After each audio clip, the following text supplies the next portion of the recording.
नमस्कार, आप सुन रहे हैं बॉलीवुड एफएम सुनता है सारा इंडिया। आज हम बात कर रहे हैं बॉलीवुड के सुपरस्टार राजेश खन्ना के बारे में। बॉलीवुड में राजेश खन्ना ऐसे स्टार हैं जिनकी पर्सनल और प्रोफेशनल लाइफ के किस्से के बारे में हर कोई फैंस जानना चाहता है। यूँ तो बॉलीवुड में राजेश खन्ना हमेशा सुर्खियों में रहे हैं अपने पर्सनल लाइफ या प्रोफेशनल लाइफ को लेके। राजेश खन्ना ने जब 15 साल छोटी लड़की डिंपल कपाड़िया से शादी की थी तो ये शादी काफ़ी सुर्खियों में रही थी। लेकिन क्या आप जानते हैं कि राजेश खन्ना ने डिंपल कपाड़िया से शादी की थी अपने गर्लफ्रेंड अंजू महेंद्रू से छुटकारा पाने के लिए। यूँ तो अंजू महेंद्रू उनकी गर्लफ्रेंड थी जिससे उनकी शादी ना हो पाई और उससे छुटकारा पाने के लिए उन्होंने डिंपल कपाड़िया से शादी कर ली, जो कि उनसे उम्र में 15 साल छोटी थी। लेकिन आज हम अंजू महेंद्रू या डिंपल कपाड़िया की बात नहीं कर रहे हैं, हम बात कर रहे हैं देवयानी चौबल के बारे में, जो कि 70 और 80 के दशक की वो खौफनाक पत्रकार राइटर थी, जो कि अपने गॉसिप के कॉलम में ऐसी किस्से लिखा करती थी जिससे बॉलीवुड के सभी स्टार डरते थे। उनकी फ्रैंकली स्पीकिंग नाम का एक कॉलम फिल्मी गलियारों में खूब पढ़ा जाता था। कहते हैं देवयानी चौबल जब भी अपने कॉलम में किसी के बारे में कुछ लिखती थी तो जहर ही उगलती थी। देवयानी काफ़ी अच्छे परिवार से थी और उनके परिवार में कई बैरिस्टर थे, जिस वजह से कोई उनका कुछ नहीं बिगाड़ सकता था।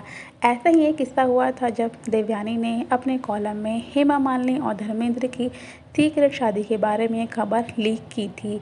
जब धर्मेंद्र ने उनका ये कॉलम पढ़ा तो गुस्से में वो देवयानी को मारने के लिए सड़क पर दौड़ पड़े थे।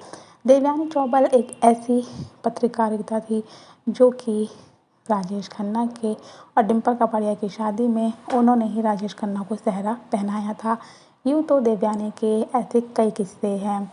देवयानी गॉसिप कॉलम की शुरुआत करने वाली पहली पत्रकारिता थी। उन्होंने राजेश खन्ना से ख़ास मोहब्बत भी थी। राजेश खन्ना और देवयानी काफ़ी क्लोज थे।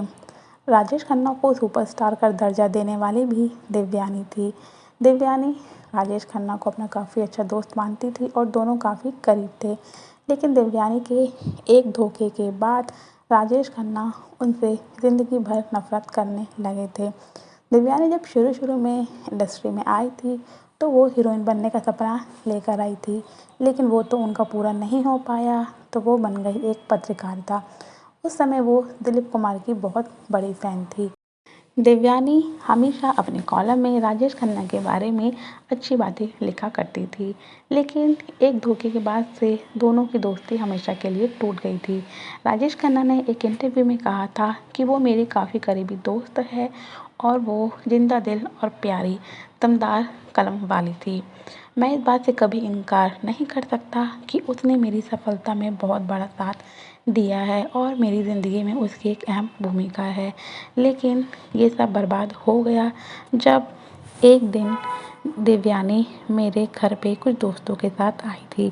हम सभी ड्रिंक कर रहे थे और अपनी ज़िंदगी की बहुत सी बातें शेयर कर रहे थे। अगले हफ्ते मैंने देखा कि देवयानी ने अपने कॉलम में उनके बारे में वो सारी सीक्रेट बातें लिख दी है जो उन्होंने उनके साथ शेयर की थी।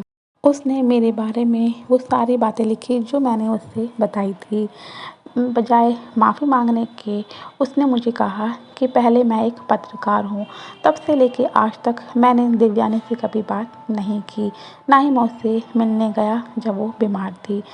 बेशक मैंने उसे माफ़ कर दिया, लेकिन मैं उसे कभी भूल नहीं सकता जो उसने मेरी नशे की हालत में उसने मुझे धोखा दिया। मैं भगवान नहीं हूँ जो मैं उसे माफ़ कर दूँ। जिसके बाद से राजेश खन्ना ने कभी भी देवयानी को माफ़ नहीं किया। वहीं अगर हम बात करें देवयानी की तो देवयानी ने खुद अपने कॉलम में लिखा था कि राजेश खन्ना ऐसे स्टार है जिनके साथ मैंने संबंध बनाया था। आज तो राजेश खन्ना सुपरस्टार हमारे बीच नहीं हैं, लेकिन उनके तमाम किस्से बॉलीवुड में आज भी मशहूर है। तो ये थी हमारी आज की स्टोरी।